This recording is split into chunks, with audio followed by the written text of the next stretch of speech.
Hello everyone and welcome back to your favorite political satire show, With the Facts. I'm your host, Jack Kessler. And I'm Everett Lyons. Let's get to it.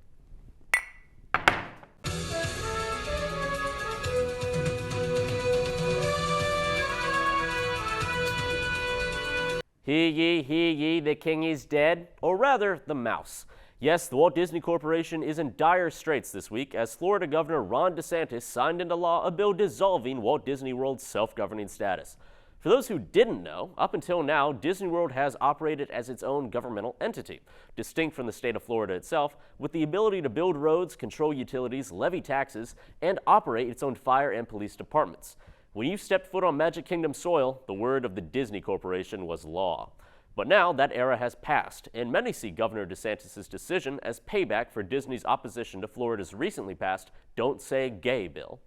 The Gender and Sexuality Education Bill, as it is officially titled, prohibits kindergarten to third grade teachers from instructing their students on any matter of sexual orientation or gender identity. Unsurprisingly, the bill has become subject of much controversy, with critics alleging it borders on a violation of the LGBT American civil rights, while supporters say it will protect children from being sexually groomed by their teachers. We'd like to take a moment for everyone watching to let that sink in.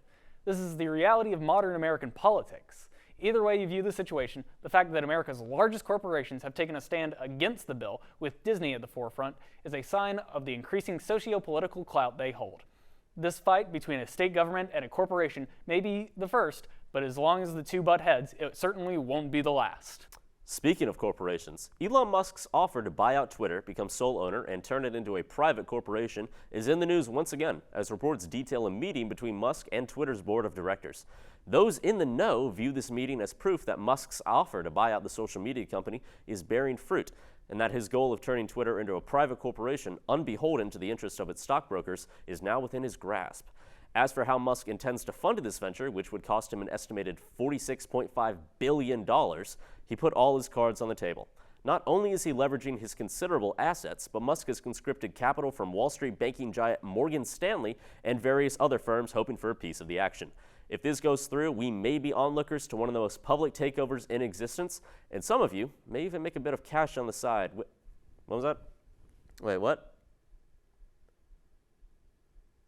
He did it. Oh, he did it, that son of a bitch. Breaking news, that deal I was just talking about, it went through. Elon Musk is now sole owner of Twitter.com for a cool $46 billion. This happened like 30 minutes before we started filming. Wow. Oh my God, he's gonna unban Trump.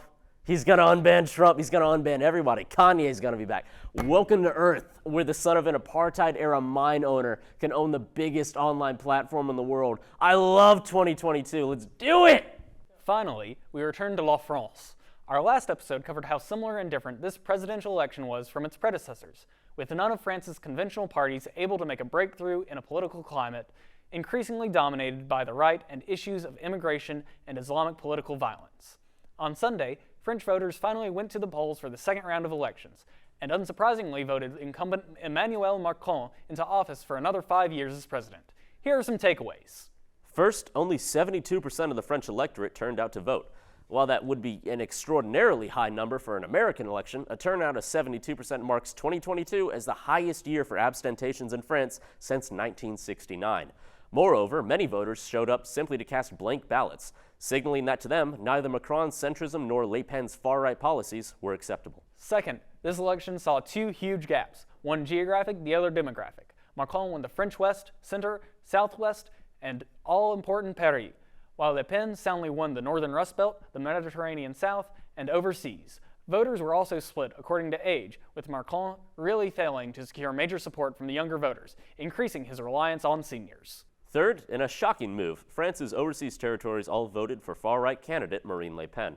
These territories, collectively France's Caribbean, South American, and Indian Ocean possessions, all came out for a candidate whose father and party had, up until 5 years ago, espoused some of the vilest, most racist rhetoric of any party in Europe. It's a sign of the change Le Pen has brought about in her party that she has won so soundly in these far-off bits of France. Well, that's this week's episode of With the Facts. And on an emotional note, this will be my final episode here at WTF. Working at TealTV over the past 4 years has been one of the greatest experiences in my life. I've done things I never dreamed of, met some amazing people, and grown to know myself better, both as a journalist, writer, and person. I've loved every minute of it, and I wouldn't trade it for the world. So if you're watching out there and you think you want to take a crack at student journalism, but you're scared that it's too hard or that you won't fit in, take my advice. Life's too short not to take your shot and too damn long to live with your regrets. And hey, TealTV needs a new WTF producer anyway. Could be you. And now, for the last time, I'm Jack Kessler. And I'm Everett Lyons. Thanks for joining us, and we'll see you next time.